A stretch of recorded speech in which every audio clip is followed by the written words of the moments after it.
Boa noite.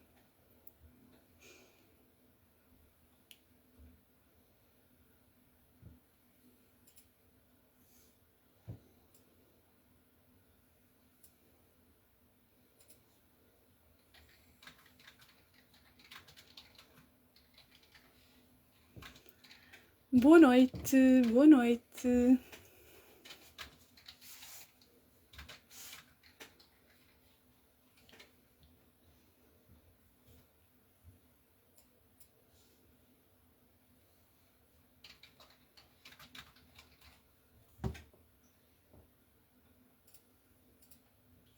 Sara, assim que me vires por aqui, por favor, pede para aderir. Será que está aqui alguém esta noite? É uma segunda-feira.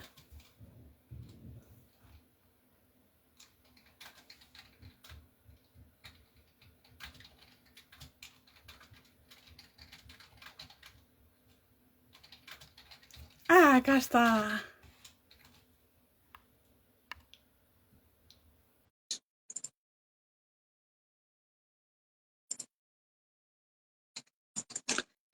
Normalmente o que acontece é que eu tenho de aceitar os pedidos 1000 vezes antes de conseguir, mas não te preocupes, isto vai lá.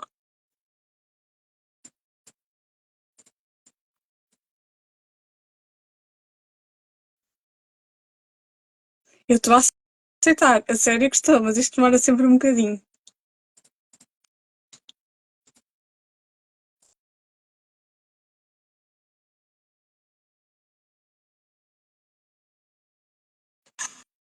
Estás a receber alguma coisa, Sara? Sara? Sara?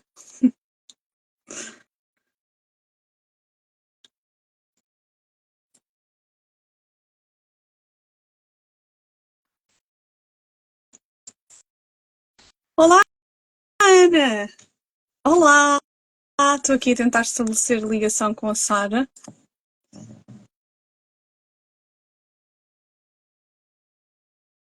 Esta coisa do Instagram demora sempre tanto tempo. Mas eu estou a aceitar, Sara. Sério que estou. Isto demora sempre tanto tempo. Se vires alguma mensagem aí, por favor, diz-me.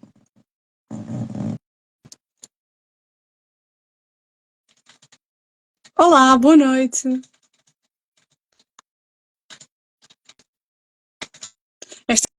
Estas questões técnicas são sempre muito chatas ao início.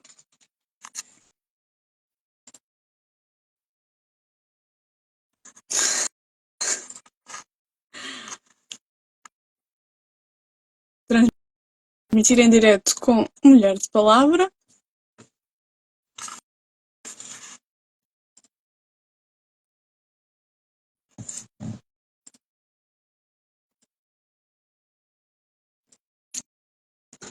Sara, diz que não podes aderir.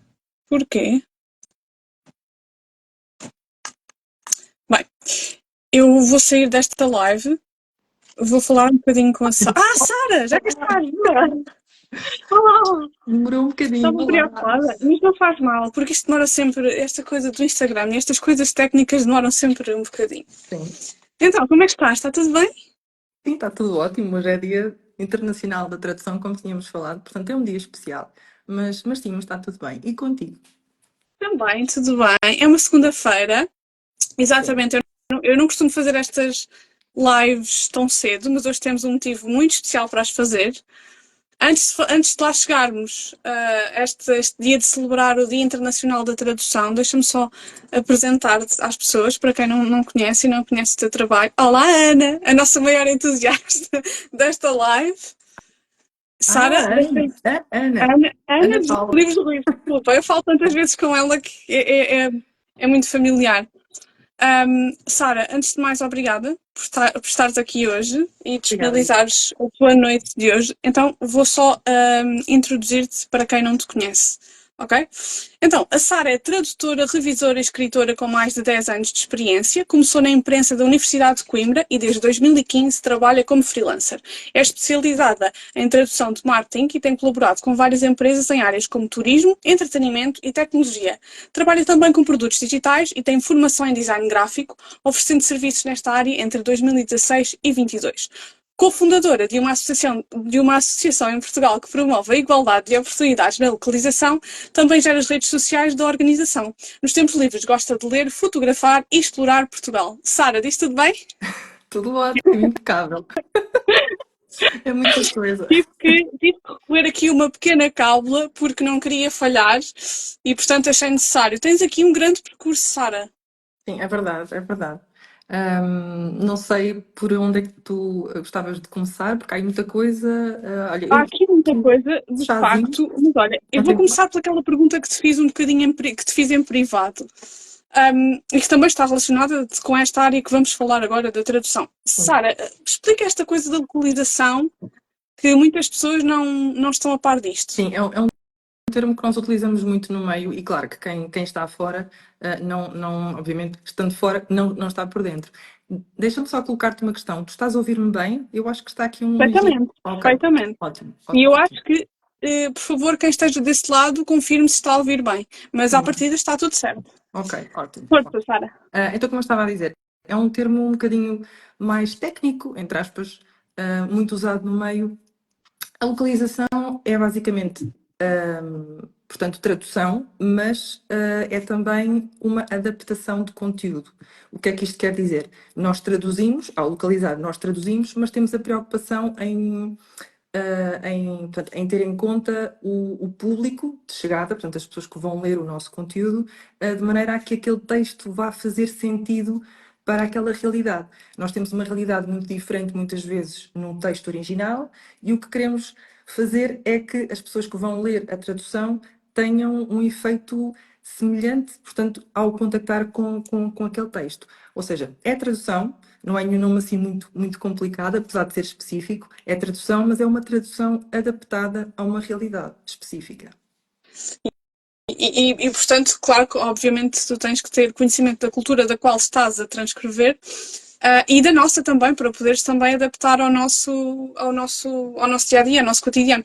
Como é que é relativamente fácil essa adaptação? Ou muitas Não, vezes aquilo que está não. presente no livro é difícil transpor para. Apesar de nós termos um vocabulário vastíssimo e muito rico, como é que se faz esse processo? Sim, já agora só dizer que ao localizar e ao traduzir não nos estamos a referir só ao livro, estamos a referir-nos a uma quantidade de contextos enorme. Aliás, se nós olharmos à nossa volta, há imenso conteúdo traduzido. Eu acho que muito poucas pessoas pensam nisso. Nós tradutores, nós pensamos nisso porque é um orgulho para nós. Ok, aquilo foi traduzido. Então também, a legenda daquele filme, a bula de um medicamento, o manual de instruções do aspirador, esse tipo de coisas é tradução, a menos que se tratem, obviamente, de produtos nacionais. Aí, obviamente, não fará sentido.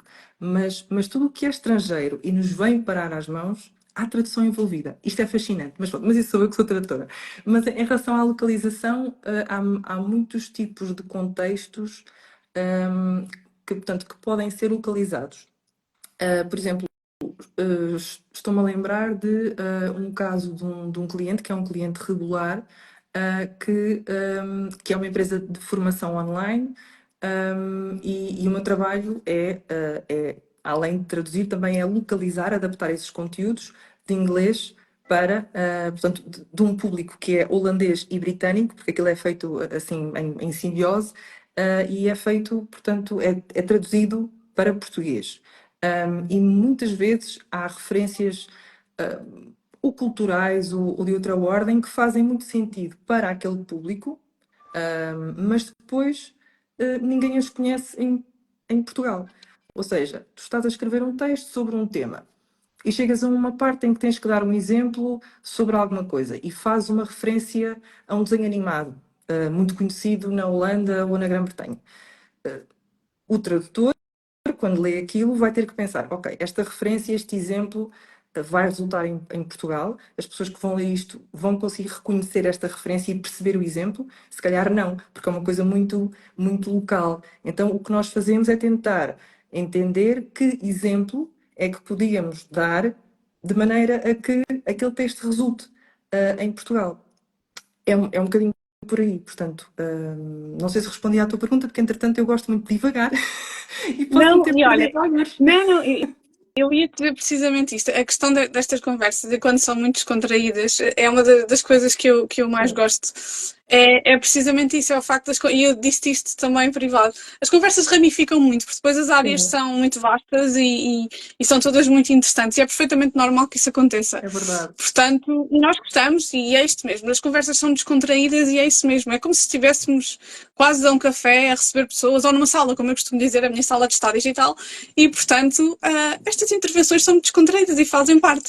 Ótimo, Sara, queria ótimo. colocar-te aqui uma questão sobre esta associação da qual és cofundadora, que promove a igualdade de oportunidades na localização. Uhum. Portanto, fala-nos um bocadinho deste projeto. Sim, é muito recente. É muito recente. Ai, desculpa, eu trouxe aqui um chazinho, espero que não te importes. Não, força, à vontade. Eu acabei de jantar, por isso é que não vou ao chá, mas mais Ai, mas tarde. um chazinho depois da refeição faz sempre milagres aqui na digestão. A Women in Localization, portanto, é o nome da associação. É uma associação americana, na verdade, fundada em São Francisco por um grupo de mulheres, numa altura em que se falava muito pouco de tradução, de localização, então elas decidiram formar portanto, esta associação, que no fundo começou por ser um pequeno grupo e depois foi crescendo, como acontece com todas as associações, e a ideia era, além de promover o networking, que é aquela palavra que está muito na moda, networking, mas que é algo muito, muito útil, na verdade. Além disso, também tinha como objetivo lutar um pouco pela igualdade de oportunidades naquela indústria em específico. A associação foi crescendo ao longo dos anos e foram abrindo os chapters, que são as nossas delegações, digamos assim, e foram abrindo ao longo dos anos e em vários países europeus. Chegou este ano a Portugal e eu vi várias colegas maravilhosas. Estamos a trabalhar para pôr esta iniciativa de pé. É muito recente, isto é tudo muito, muito recente e o entusiasmo ainda cá está. Eu estou a dizer isto, até parece que daqui a uns meses o entusiasmo vai-se embora. Não era isso que eu queria dizer. Mas já Não, estamos nada a disso, nós percebemos perceber. perfeitamente. E a ideia é exatamente essa, é pegar nos objetivos e na missão originais, e trazê-los para Portugal, assim como as outras delegações dos outros países estão a fazer no seu respectivo país. Portanto, queremos fazer eventos, queremos, portanto, criar coisas e dinamizar eventos e formações e sessões de mentoria para impulsionar a indústria, porque isto agora vai dar a muitos outros temas, aquela conversa que se alonga, porque há vários perigos, há vários desafios, hum, sei lá, a inteligência artificial, as traduções automáticas, muita falta também de valorização destes profissionais por parte de empresas que contratam os freelancers e vendem depois a clientes finais o nosso trabalho, o nosso serviço, baixa de rates, de valores. Eu estou habituada a dizer as coisas em inglês, portanto, os preços que nós praticamos também estão cada vez mais baixos, ou seja, há todo um conjunto de desafios nesta indústria que têm que ser ultrapassados. E aquilo que associações como a WL fazem é exatamente isso: é ir ao encontro das pessoas, perceber as necessidades que existem, as lacunas que existem e tentar colmatá-las e fazer com que a indústria vá crescendo, a profissão seja valorizada enfim, e que tudo acabe bem.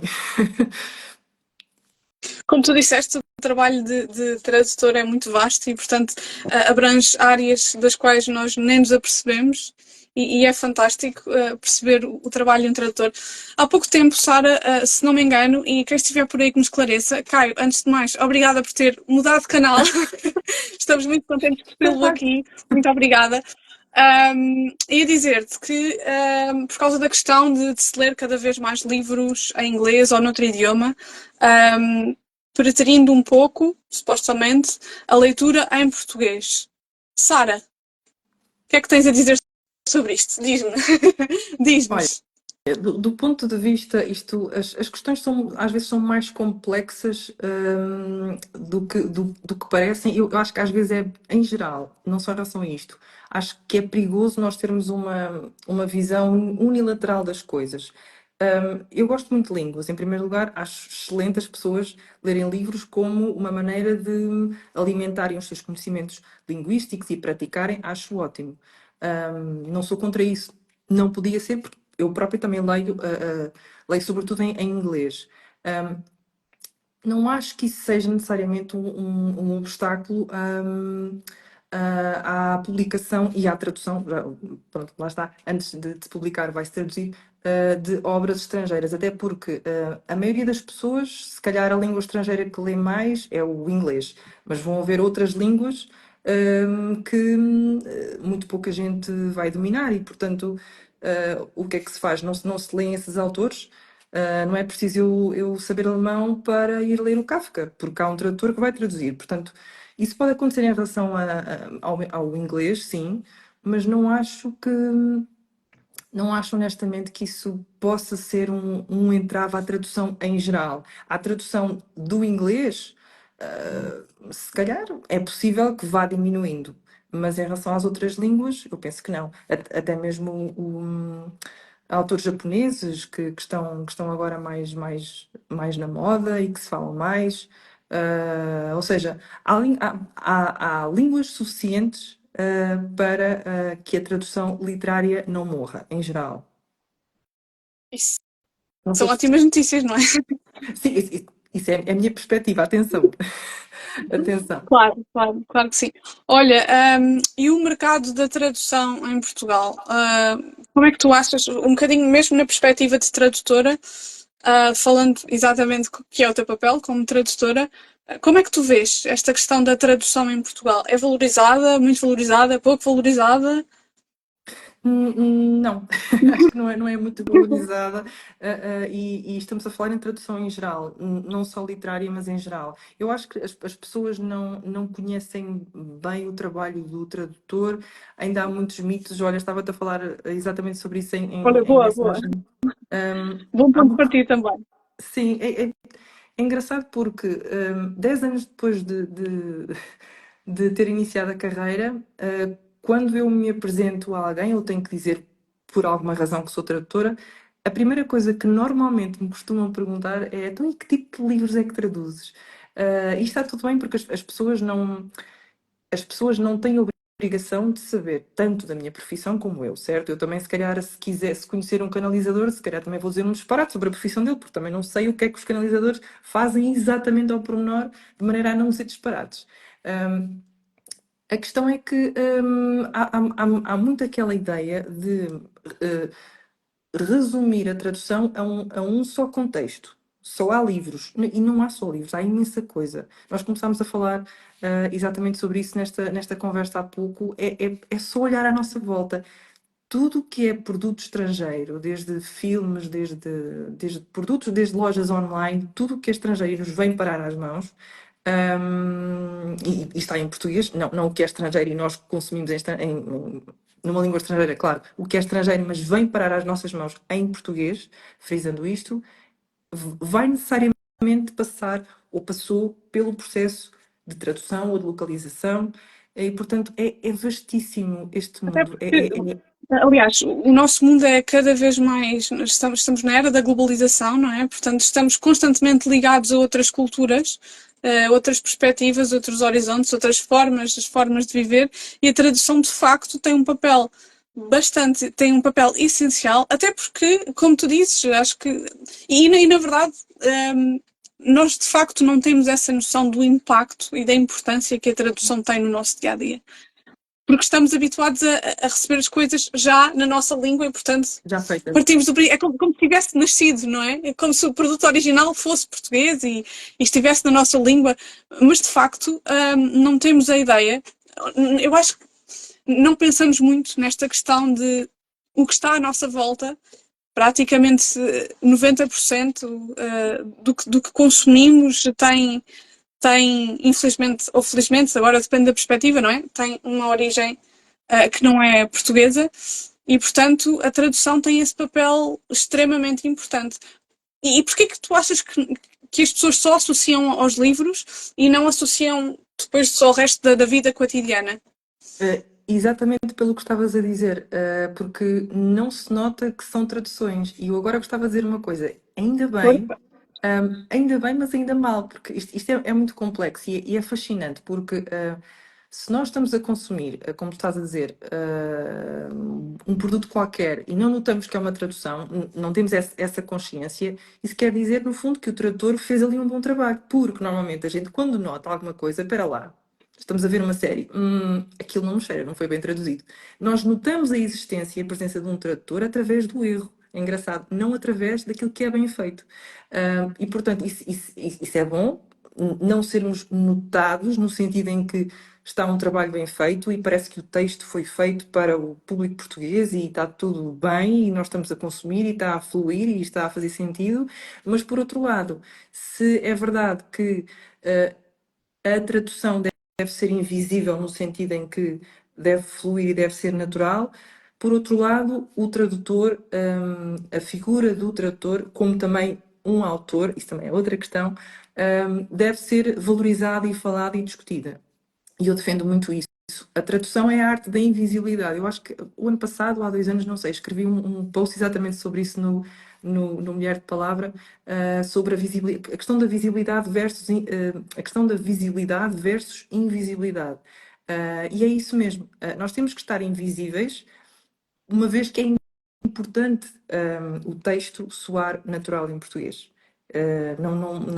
Ao notar o erro, pronto, já cai o muro. Mas, por outro lado, é importante sermos visíveis, no sentido de que a tradução, enquanto ofício, o tradutor, enquanto artífice da palavra, deve ser visível. Nós devemos falar deles. Eu sou uma pessoa relativamente atenta a estas coisas. E foi a primeira Feira do Livro de Lisboa, este ano, que eu vi uma mesa redonda sobre a tradução literária. Eu não entendo porque é que em eventos culturais, em feiras do livro, é um excelente exemplo, não há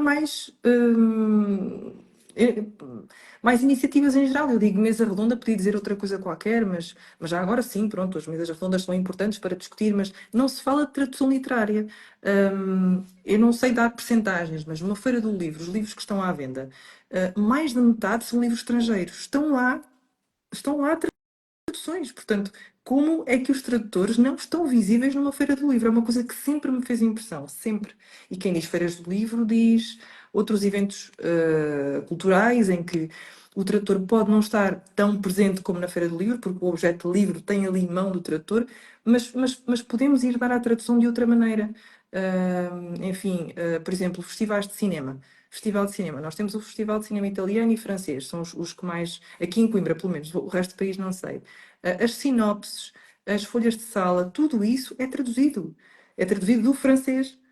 No caso do cinema francês, é traduzido do italiano. No caso do italiano, as pessoas não vão ao cinema ver a sessão das 9 com uma folha de sala em italiano. Vão ver com uma folha de sala em português. Então, porquê é que não falamos mais disto? Porquê é que estamos tão escondidos, tão invisíveis? É isto que eu não entendo e gostava de, enfim, percebes, de falar sobre isto porque acho importante, acho importante. É um trabalho que está muito escondido. E essa dualidade também é fascinante, mas por outro lado chateia, porque nós temos que ser invisíveis, para que o texto funcione. Mas por outro lado, o nosso ofício, o ofício em si, a arte de traduzir, se me permites esta Força, pequena claro. arrogância, esta arte acho que deve ser visibilizada, visível. Pronto, já são 9h30 da noite, o cérebro já não. Aqui o tico e o teco já não está a fazer visível. Portanto, acho que sim. Eu vou-me calar, agora és tu. Não, Desculpa. não, Sara, lá está, isto é mesmo para fluir e gostamos todos de te ouvir, mas queria colocar-te aqui uma questão de falaste há pouco e eu posso ter interpretado mal, diz-me se errei, a questão da conexão entre o autor e o tradutor. Como é que tu fazes a conexão com a obra, seja ela cinematográfica, literária, como é que tu fazes a conexão com aquilo que vais traduzir?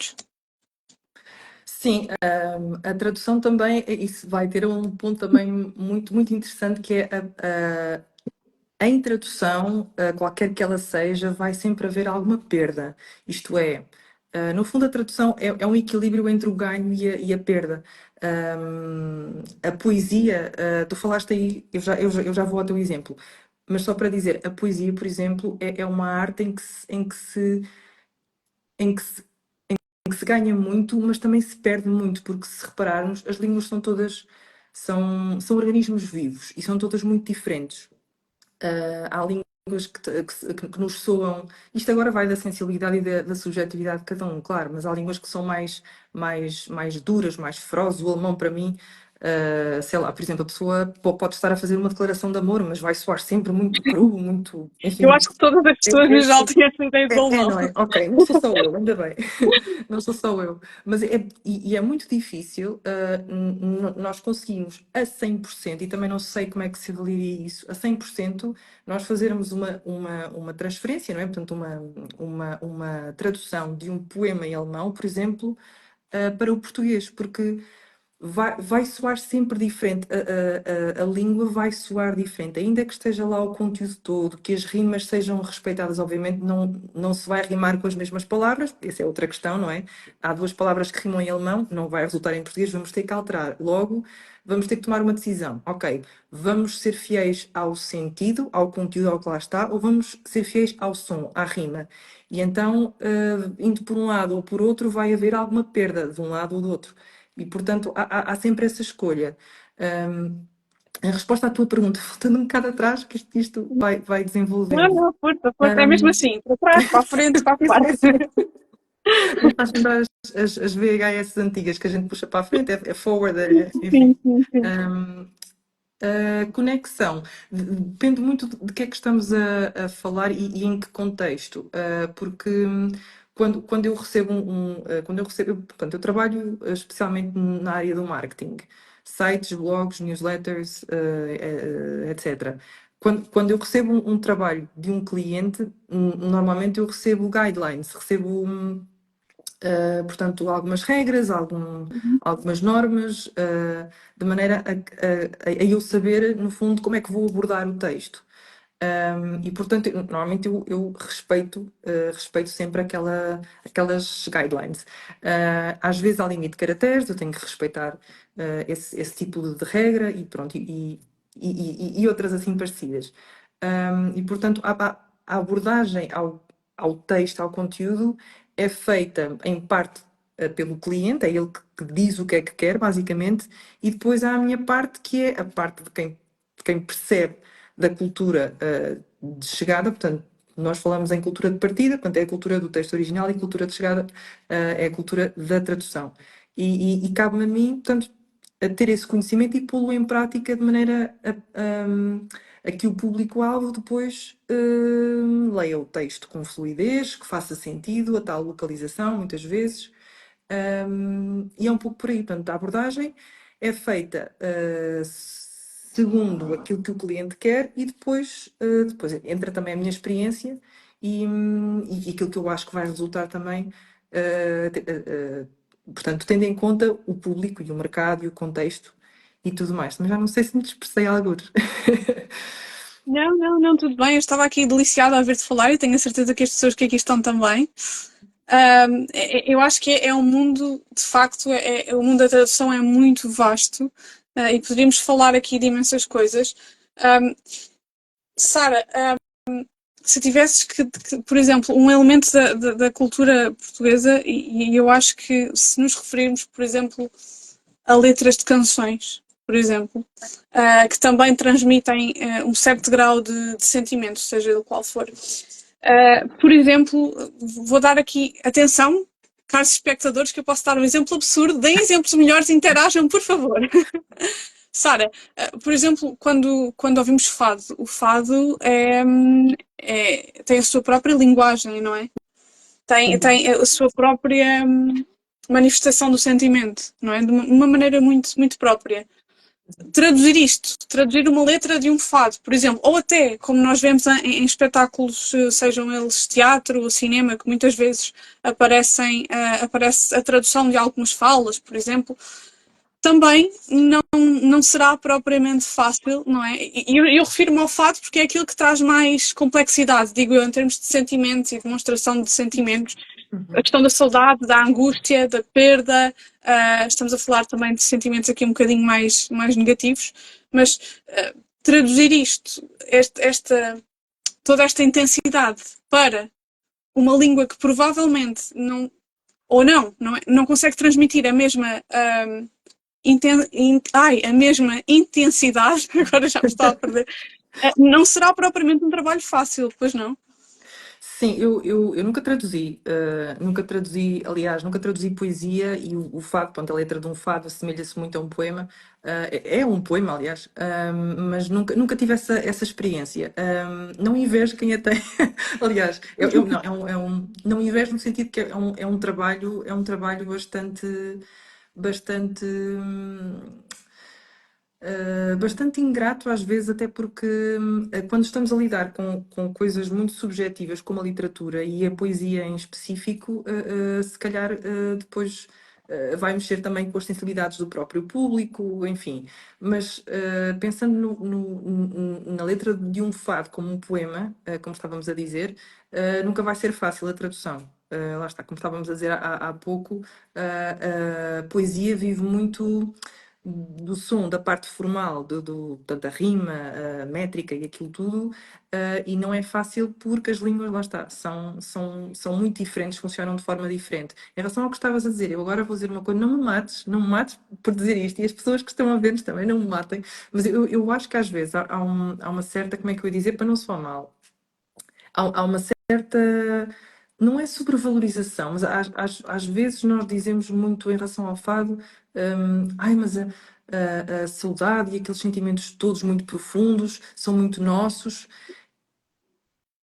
Eu não sei se são muito nossos, porque eu acho que isso é algo humano, não é algo que só o povo português sente. Eu acho é que a expressão desses sentimentos é que pode ser um pouco diferente. Agora, ai, saudade, como é que isso se vai traduzir? Sim, mas há várias palavras em várias línguas que vão traduzir o sentimento em si. Portanto, eu estou a falar de digamos, da capacidade de sentir aquilo. Toda a gente sente saudade de algum sítio, de uma pessoa, de um momento, de uma experiência que viveu. Toda a gente sente angústia, a angústia que se transmite muitas vezes em fados. Normalmente o fado é muito associado àquela ideia. Aos sentimentos um pouco mais negativos, como estavas a dizer, é raro haver um fado Eu alegre. Ao Senhor Vinho, por exemplo, acho que estou-me a felizmente as lembrar. coisas estão a mudar, digo eu, que já estamos num panorama, quero eu acreditar, e eu acho que sim. Manifestem as vossas opiniões por aqui, que acho que já estamos numa fase um bocadinho mais leve do fado. Sim, já houve mais, sim, já houve mais aquela natureza mais Mais peso. pesada, sim. Que também é bonito, mas lá está, depende mais uma vez da sensibilidade de cada pessoa. Sara, Mas, e esta desmistificar a questão da palavra saudade. Que saudade é uma palavra que não se consegue traduzir, e portanto. não, eu acho que saudade tem um grande impacto na nossa cultura, sim, é uma palavra chave que normalmente nos descreve, ou não sei se, e isto é algo muito interessante que acho que ultrapassa a própria tradução, acho que tem a ver com a nossa identidade cultural. Se nós fizéssemos, sei lá, se fôssemos aí para a rua entrevistar pessoas e pedíssemos que dissessem as 3 ou 4 palavras com que mais se identifiquem em termos culturais, quais são assim as palavras que a pessoa diria portanto, com que se identifique culturalmente? É provável que a maior parte das pessoas dissesse saudade como uma dessas palavras, mas eu não sei até que ponto é que isso não está mais até incutido em nós do que propriamente que seja algo que nós genuinamente digamos como sendo sim, isto caracteriza-me, isto caracteriza-nos a saudade. Eu não sei até que ponto é que isso é válido ainda hoje em dia. Estou-me a meter em território, acho eu, um bocadinho, como é que se Não, diz? Um Sara, bocadinho, todas um bocadinho as opiniões são gentil. válidas, claro. Não sei, porque acho que é uma palavra que pode definir-nos e atenção, e pode haver muita gente a identificar-se com ela, mas talvez seja algo mais associado ao passado e não tanto ao presente. Portanto, o século XXI, 2024, será que é uma palavra que nós diríamos que faz parte da nossa identidade cultural? É só isso que eu estou... E no fundo, eu não estou a dizer que não, eu estou a desafiar, estou a questionar isso, é só isso que eu estou a fazer. Agora, sim, é uma palavra difícil de traduzir na medida em que ela, digamos, está cristalizada na nossa cultura. Agora, o sentimento em si, nós temos longing em inglês, o miss, o adjetivo, o verbo, que podemos utilizar dependendo agora da frase. Precisamos de um adjetivo, temos o longing ou um substantivo, e temos o miss se quisermos utilizar um verbo, e é algo que nós podemos transmitir em inglês se quisermos. Outras línguas, não estou tão à vontade para dar agora exemplos assim tirados da cabeça.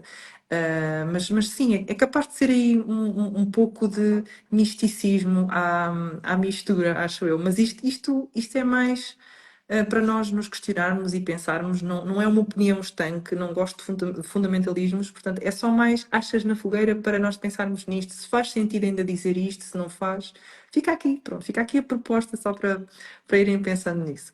E é uma ótima proposta.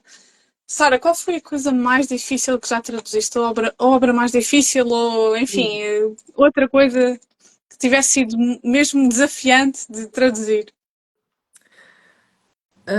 Não sei se me consigo lembrar de algo específico, mas uma coisa que me dá cabo dos nervos, mas por outro lado é um desafio, é quando, por exemplo, nós temos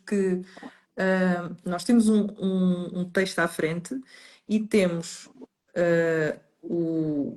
o inglês, que é, pronto, as pessoas que sabem a língua e que dominam sabem que o inglês é uma língua muito cheia de monossílabos, muito sintática, muito enxuta, muito duas palavrinhas já querem dizer aquilo tudo, e depois tens que pôr aquilo para português, com limite de caracteres, que é uma Um coisa limite de com caracteres. limite de caracteres. Por exemplo, imagina uma newsletter, um post de um blog ou alguma coisa assim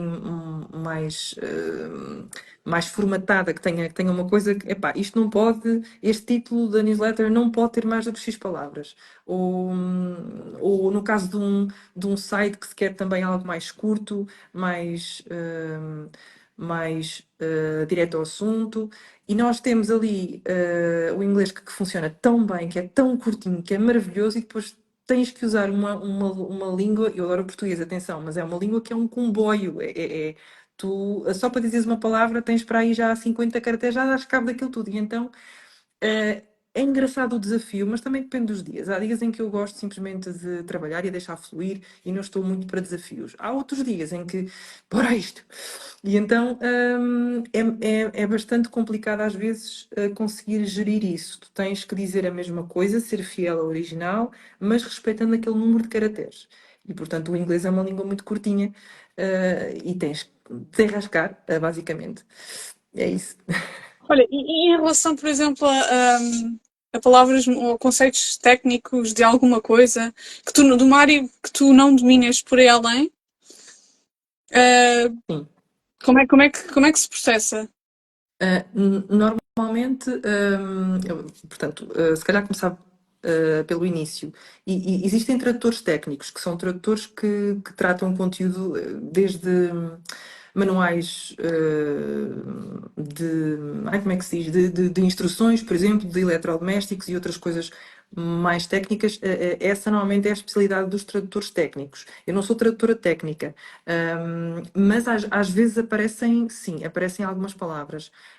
Eu normalmente, até mesmo por uma questão de responsabilidade, eu não aceito muitos trabalhos, muitos projetos que tenham termos técnicos, que não é que eu não domino, é de uma área que não é uma área em que eu me sinta confortável. Por exemplo, eu dou-te um exemplo. Aqui há uns anos aceitei um projeto na área da fotografia, que era uma brochura de um produto novo, e a brochura tinha parte de marketing, que é este produto é maravilhoso, vai querer comprá-lo já amanhã. Pronto, aquela parte, pronto, muito característica do marketing, que pronto, é o meu mundo, que é a parte da tradução criativa, que eu gosto muito de fazer e de trabalhar, mas depois a par com isso, tem a parte mais técnica, a descrição do produto, as especificidades. Era uma lente nova para uma máquina fotográfica de uma marca de fotografia. E portanto, eu olhei para aquilo, pá, tem aqui alguns termos mais técnicos, assim, um bocado lixados, para não ter outra coisa. A questão é que eu gosto muito de fotografar e de fotografia. Conheço alguns desses termos, mas não sou expert, estou muito longe disso. O que é que eu pensei? Ok, é uma área que eu domino minimamente, apesar de haver muitos termos que eu não conheço, porque a descrição da lente era bastante exaustiva, mas como eu gosto, como vai dar muito gosto em pesquisar, porque é uma área que me diz muito, fotografia, eu aceitei, e tive que fazer pesquisa, tive que ir a glossários, tive que consultar alguns colegas que estavam na área do técnico para me darem algumas luzes, onde é que se procura, como é que se traduz, como é que se faz isto. E acho que no fim saiu um bom trabalho, não porque eu domine especificamente o técnico, mas porque era uma área onde eu me sentia à vontade para pesquisar, à vontade para aprender mais, e por isso aceitei também porque tinha a parte de marketing que era muito o meu mundo. Agora, se vier aí amanhã um cliente que me pede, sei lá, para traduzir o próximo manual aliás, o manual do próximo modelo de frigoríficos, epá, não é uma área, entendes? Não é uma área com a qual eu me Sim. sinta confortável, nem em termos de conhecimento, nem depois para pesquisar, não é um ponto de partida confortável para mim para ir à procura e pesquisar e aprender. E a coisa mais engraçada, Sara, que traduziste, e agora entrando mesmo na questão do marketing. Coisa mais engraçada. São perguntas difíceis. A coisa mais engraçada. Mais engraçada a nível de humor ou a nível de dar gosto de Olha, traduzir? dos dois. Dos dois. Porque eu acredito que tenho os dois exemplos, portanto. Um, de humor, epá, que vida triste. Eu nunca traduzi nada de humor. Agora estou a pensar, não, por acaso nunca me calhou. Sim, portanto, há clientes meus que são marcas e negócios e empresas que têm um estilo de comunicação muito leve, muito divertido, muito tocato lá, que às vezes nem sempre resulta em português e isso também é preciso também saber adaptar. Isso é capaz de ser um bom exemplo, esse tipo de conteúdo mais leve, mais próximo do público. É capaz de ser mais, não digo mais fácil, mas mais prazeroso de trabalhar. Mas a nível do humor, não, olha, tenho que. Acabaste de me dar uma ideia, vou tentar ir por aí, porque acho que seria muito engraçado. No entanto, o humor é das coisas mais difíceis de traduzir de uma língua Era para isso a que eu ia outra. dizer, porque há questões que funcionam num determinado contexto, e que não funcionam noutro. Portanto, Sim. até culturalmente é interessante. Tu estavas agora a dizer uma coisa que me chamou muita atenção, que é a questão e o cuidado que tens que ter com uma linguagem numa língua, um idioma que aparentemente é leve e descontraído e que depois aqui tens que ter um bocadinho mais cuidado e polir um bocadinho mais. Uhum. Tens encontrado assim muitos contrastes, ou seja, uma coisa que de facto que é para ser levada muito leve, mas que tu percebes que aqui tem que ter um certo grau de polidez.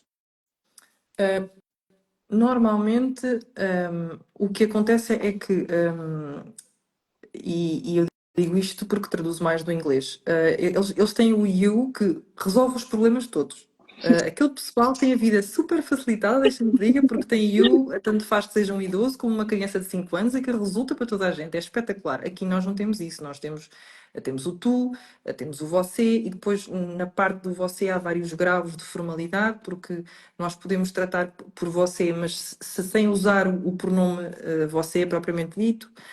Então, a ideia aqui é atingir um equilíbrio entre aquilo que funciona em Portugal, de maneira a não melindrar ninguém, a não estarmos, sei lá, a falar de um lar de idosos, mas depois estamos a tratar as pessoas todas por tu. Isto não faz sentido. Eu estou a dar um exemplo extremo também, mas isto não Sim, faz sim, sim, claro. sentido. Mas a ideia é arranjar um equilíbrio entre isso, entre aquilo que faz sentido para o público português e também a voz da marca, porque a marca tem a sua própria identidade e há marcas que são leves, são divertidas e são conhecidas exatamente por isso mesmo. Agora, não vamos tornar também uma marca leve e descontraída numa coisa super formal e engravatada. Isso também não resulta, ou seja, lá está, é encontrar o ponto de equilíbrio. Isso também isso é um bom desafio.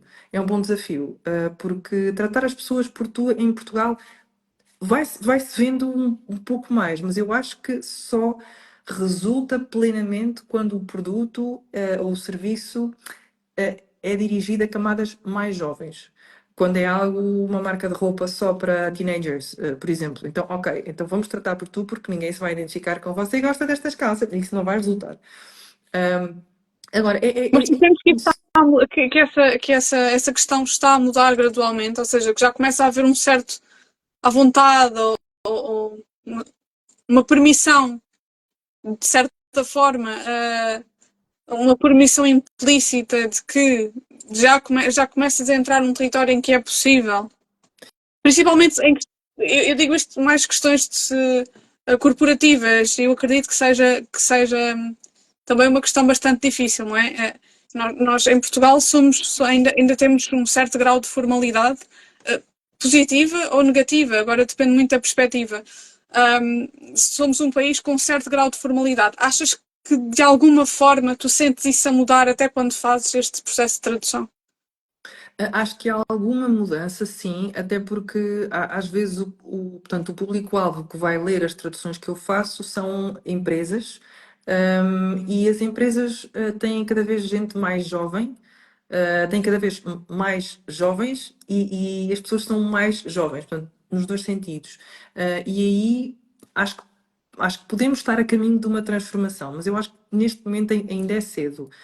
Portanto, estar a traduzir conteúdo para empresas, a não ser que seja uma startup que, enfim, mas isso tinha que ser um conteúdo muito direcionado para determinados públicos, tinha que ser algo muito, muito bem pensado, porque não pode ser assim do pé para a mão. Eu acho que, em geral, as empresas ainda não toleram muito bem, e há alguns contextos também sem serem empresas. Imagina, sei lá, estou a traduzir alguma coisa que eu sei que não é a minha área, mas imagina, que eu sei que vai ser lido por advogados, é feito para a comunidade da área da advocacia.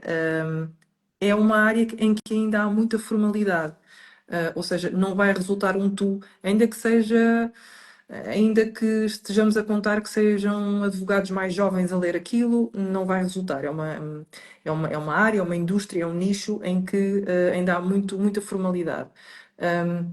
Portanto, no fundo, depende um bocadinho também do contexto, de quem é que estamos a falar. As empresas, sim, como eu estava a dizer, vejo cada vez gente mais jovem lá, mas de maneira geral eu não arriscaria a tratar o pessoal por tu num texto mais direcionado a empresas. Ainda há um bocadinho essa limitação, ou não. Portanto, há pessoas que podem não ver isso como um defeito, mas também a maneira de tratar o ser o tu, o ser o você, não define por si só, digamos assim, o tom do texto. Isto é, eu posso tratar alguém por você, num texto, omitindo o pronome, a palavra em si, usando só, portanto, só a parte da conjugação verbal, mas dar um tom muito descontraído ao texto. Utilizar expressões idiomáticas, escrever como se fala, no sentido sei lá, tornar o texto mais amigável. Ok, sim, Portanto, sim. só o pronome é um ponto de partida, é importante, mas não define tudo. O tom pode ser trabalhado e pode ser feito, portanto, respeito. E aquela coisa de adaptar a quem vai ler, mas podemos mexer no tom para ali acertar agulhas. Sara, já aqui abordámos imensos temas da interpretação e ficaríamos aqui horas, mas eu quero direcionar agora esta conversa para o título o tema do nosso cartaz de hoje, que tem a ver precisamente com a tradução e com o Dia Internacional da Tradução. A verdade é que já aqui abordámos imensas questões sobre a importância deste dia, mas Sara, quando é que foi fundado este dia? Quando é que apareceu? E que impacto é que tu sentes através desta questão de termos definido um dia para celebrar a tradução? Ora bem, portanto, este dia, dia 30 de setembro, foi o dia em que São Jerónimo morreu. E porquê São Jerónimo? Porque é o padroeiro dos tradutores.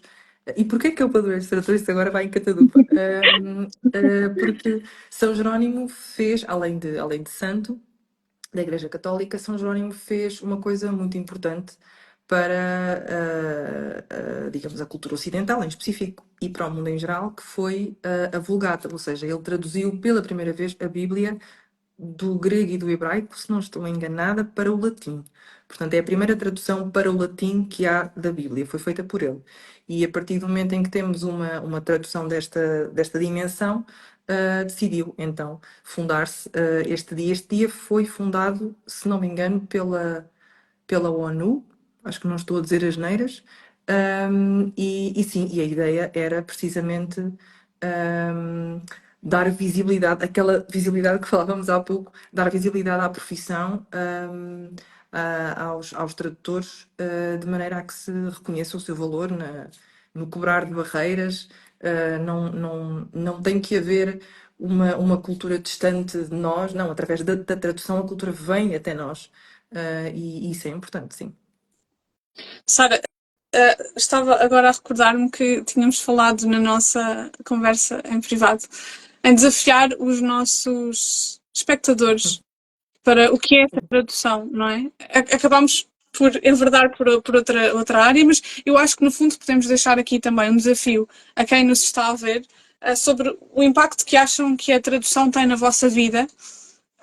E como é que se manifesta? Portanto, eu acho que temos aqui pessoas de algumas áreas Sim. diferentes. Quero crer que sim, se não, tudo bem. Mas é isso, a questão é até que ponto é que já pensaram na tradução como uma coisa que faz parte da nossa vida? Que impacto é que acham que a tradução tem ou não tem? Vai ser muito interessante, se quiserem responder, obviamente, saber e ler aqui algumas perspectivas, não é? Sim, Alguns sim, sim. contextos, porque todos temos também um contexto diferente. E a tradução tem, de facto, um papel essencial na nossa vida. Estamos a chegar aos últimos 10 minutos desta live, portanto, respondam, se for possível. Deixem aqui as vossas contribuições. A tradução é um mundo, como já vimos, enorme. Para quem tem questões a colocar à Sara, é agora o momento sobre tradução.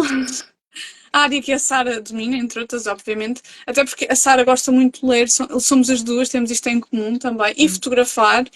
Eu também, mas confesso que sou muito amadora na fotografia. Não, mas eu também, eu também, eu também. Eu quando vejo algumas contas de Instagram, especialmente, eu penso, eu nunca vou chegar àquele nível, até porque é tudo tão bom e tão. Não, a sério. É.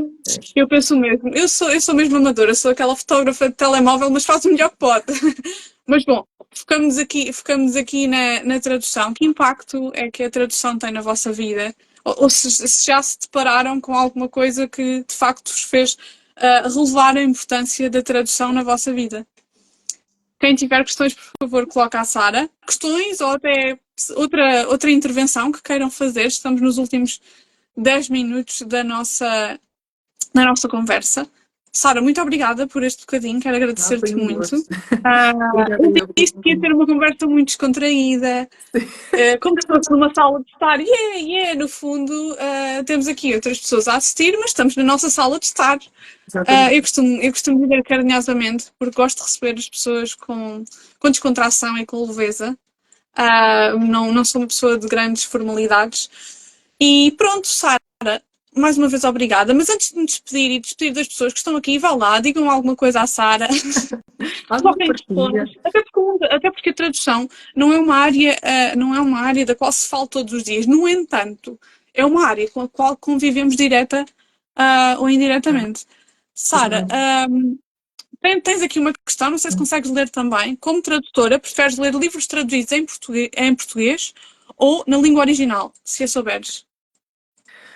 É uma excelente pergunta. Depende, depende.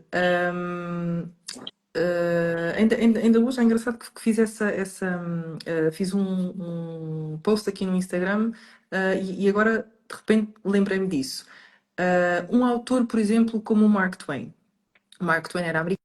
escreveu em inglês, eu podia perfeitamente ler em inglês os livros dele. Mas, por exemplo, As Aventuras do Huckleberry Finn tem muito vernáculo americano e, portanto, isto explicando assim de maneira geral, o Mark Twain, e é uma das razões pelas quais ele foi assim um revolucionário na literatura americana, ele escreveu as falas das personagens de acordo com a fonética. Portanto, assim como as pessoas falavam, ele escrevia consoante ouvia. E isso pode ser um grande desafio. Eu não sei se conseguiria ler o Huckleberry Finn em inglês, porque lá está, é muito desafiante. É preciso perceber como é que se falava naquela altura, como é que as classes sociais falavam. Portanto, há ali muita informação que saber bem inglês não consegue comportar. Portanto, aí é um bom exemplo de um autor inglês, portanto, a partir em teoria, eu poderia ler, mas aí não. Aí se calhar eu preferia ler em português, porque senão nunca mais dali saía, tinha que fazer investigação, e portanto, aí sim. Noutros casos, sim, eu leio em inglês, é a única língua que eu domino suficientemente bem para me sentir confortável a ler nessa língua. E gosto de ler em inglês precisamente porque eu vou dizer uma coisa que isto parece que estou a ir contra a minha profissão, mas não é. Eu já explico. Gosto de ler inglês, uma vez que gosto de saborear a língua, porque o inglês é diferente do português. Eu gosto muito da minha língua, mas também gosto muito do inglês, e estar a saborear algo que foi exatamente o que aquele escritor pôs na página, é ótimo e é fascinante. Claro, as traduções têm o seu valor, não estou a dizer que não, mas quem sabe a língua original normalmente gosta de ir cheirar essa parte, a parte do som, a parte gráfica, a parte, enfim, no fundo, estar ali a conviver com a língua. Entretanto, já me perdi no que é que eu estava a dizer, mas sim, mas gosto. Em relação à pergunta da Rita, acho que foi a Rita. Sim, gosto de ler em inglês, gosto de ler em português, mas lá está, depende dos casos. Se for um autor difícil como o Mark Twain, com especificidades muito específicas, aí sim, eu se calhar vou preferir a tradução. A tua área é mesmo mais marketing, mas, Sara, por acaso levaste-me aqui a uma questão interessante, que é, em épocas diferentes a linguagem vai mudando e, portanto, está sempre em constante mutação. Não será fácil, por exemplo, digo eu, acho que, por exemplo, o período do século XIX é um período, para mim, particularmente que me é muito querido, mas existe toda uma linguagem, toda uma forma de expressão, mesmo até em questão a adjetivos que neste momento não se usam, ou que caíram em desuso. É interessante fazer essa tradução. A tentação que tens é, vou adaptar para uma linguagem mais moderna, diria eu, mais atual, ou vou deixar estar pelo gosto de ter um adjetivo que já não se usa tanto e que. Eu não faço tradução literária, como estavas a dizer, mas Uhum. agora, se eu me puser na pele de uma tradutora literária, aí eu acho, e isto eu acho que existe mesmo, portanto, não é da minha cabeça. Normalmente os tradutores literários acho que conversam mesmo com a editora para saber portanto, qual é a abordagem, porque às vezes a editora quer pegar naquele clássico e fazer uma tradução para crianças em idade escolar, e então aí é toda uma outra abordagem, ou seja, Claro. vamos pensar naquele público-alvo, lá está, dar um contexto e fazer a tradução com aquele objetivo. Agora, ao exemplo que estavas a dar, isso tinha sempre que ser conversado com a editora, porque depende muito também do objetivo. Aquilo é para ser lido aliás, é para ser lido por um público moderno, claro, o público de hoje, mas o objetivo daquele livro, daquela coleção, até pode estar inserido numa coleção, é dar um cheirinho do século XIX, e então vamos transportar o autor para aquela época e vamos dar aquilo que era da época e vamos ser fiéis a isso. ou não, ou queremos uma coisa mesmo assim mais, não digo fora da caixa, mas mais adaptada. E aí também é a localização. Aí acho que podemos falar, apesar de ser tradução literária, acho que podemos falar especificamente em localização porque está a ser adaptado um texto para aquele público moderno que é leitor e gosta de clássicos, mas que quer ler algo que faça sentido na sua realidade de hoje. Portanto, há de ser sempre uma conversa com a editora. Não sei se há muitos casos, lá está, não é o meu mundo, eu não sei se há muitos casos em que o tradutor tem a liberdade, não é, de escolher a abordagem que vai dar. Isso já não sei, já me ultrapassa. Olha, eu nesta hora de conversa que estamos a ter, eu já me deparei com todo um mundo, todo um universo que eu desconhecia Que e eu bom, acho que que bom. as pessoas aqui também se identificam comigo nesse aspecto, que é nós de facto não temos a real dimensão das coisas até que alguém da área nos fale disso. E é muito interessante ver o entusiasmo com que falas da tradução, porque de facto é uma coisa que gostas de fazer e é a tua área, e é uma das coisas que me estimula mais a ter estas conversas, é o perceber a paixão das pessoas pelas suas áreas e a dimensão que têm e que nós não temos esta noção. Para questões, coloquem agora a Sara. Estamos na fase do digam agora ou Aquela esperem pela questão. próxima live com a Sara. Exato, exato. Olha, Digam agora. eu queria te pedir desculpa Diz, porque diz. andámos a adiar isto muito tempo. É porque agora Não. estavas a dizer, Fala, fala, digam fala. agora ou esperem, esperem até à próxima live. Eu a pensar, e esta já demorou tanto a marcar. Mas acho que foi no dia certo, Não. certo? Não percebi. Acho que sim. Desculpa. Acho que foi no dia certo. Acho que faz sentido Perfeitamente. ser hoje. Acho Perfeitamente. que sim. Aliás, eu costumo sempre agendar estas conversas sempre consoante a disponibilidade da pessoa que eu quero, da pessoa com quem eu quero conversar. Portanto, estou sempre disponível para ajustar aqui datas e não me importa nada que seja um mês ou 2 meses depois. Está tudo certo. Por isso, olha, Sara, só tenho mesmo a agradecer-te teres-me dado esta oportunidade. Não, Tu obrigada. que também és uma senhora das letras, É verdade. deixa-me só fazer aqui um apontamentozinho ao Salão À Literário vontade. Senhora das Letras da Ana dos Livros Ruivos. Fiquei muito contente de conhecer naquele dia, no dia da inauguração. Eu também. E, portanto, fiquei ainda mais expectante com a nossa conversa, porque, de facto, se eu já tinha o feeling que ia correr muito bem, acho que correu muito bem mesmo. Sara, Ótimo. muito obrigada pela Não tua perguntem, presença, não pela há partida. disponibilidade. Acho que não, digam agora, Oh, digam agora. Ou sim, simplesmente sim. um comentário que é que acharam mais interessante nesta live. Deixem a vossa deixem o vosso depoimento aqui neste bocadinho, porque a Sara falou de imensas áreas dentro da própria área da tradução. E eu acho que o marketing de facto deve ser uma área muito curiosa, não é? De fazer a tradução, porque, enfim, devem aparecer coisas variadíssimas de áreas diferentes e transmitir depois aquilo que a marca quer também é um equilíbrio e tem que haver um equilíbrio entre aquilo que é Exatamente. aquilo que nós encaixamos como respeitando à nossa cultura e que se pode de facto encaixar e aquilo que de todo não é e é preciso acrescentar uma certa polidez. Portanto, acho que é um trabalho muito interessante.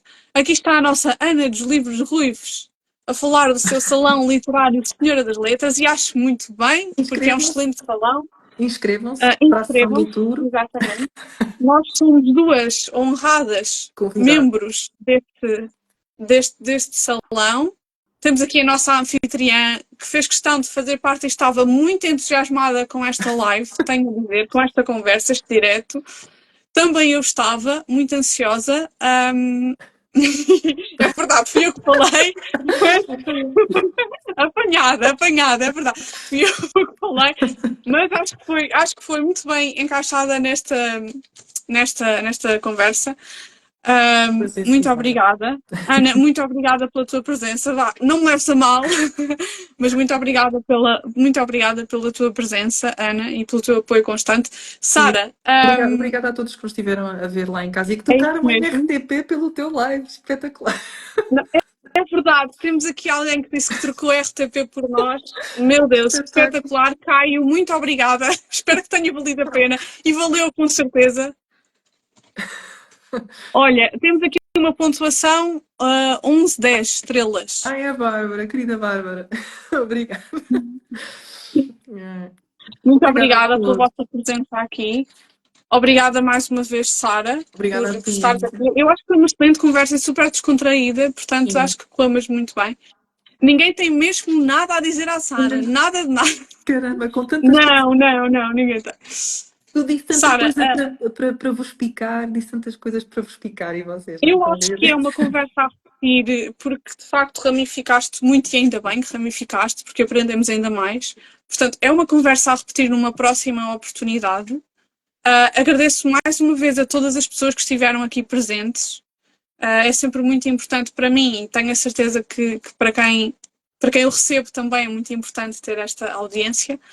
Uma boa noite, Sara. Boa Obrigada. noite a todos os que nos veem. Boa semana. Eu sei que é segunda-feira, não desanimem. Exato. Boa semana e estamos cá. Força. E uma Exatamente. boa noite. Beijinhos, Um Sara. Muito beijinho para ti, obrigada. Ana. Um beijinho e boa semana. Força aí também. Muito obrigada. Beijinhos. Beijinhos grandes para todos. Beijinhos. Obrigada.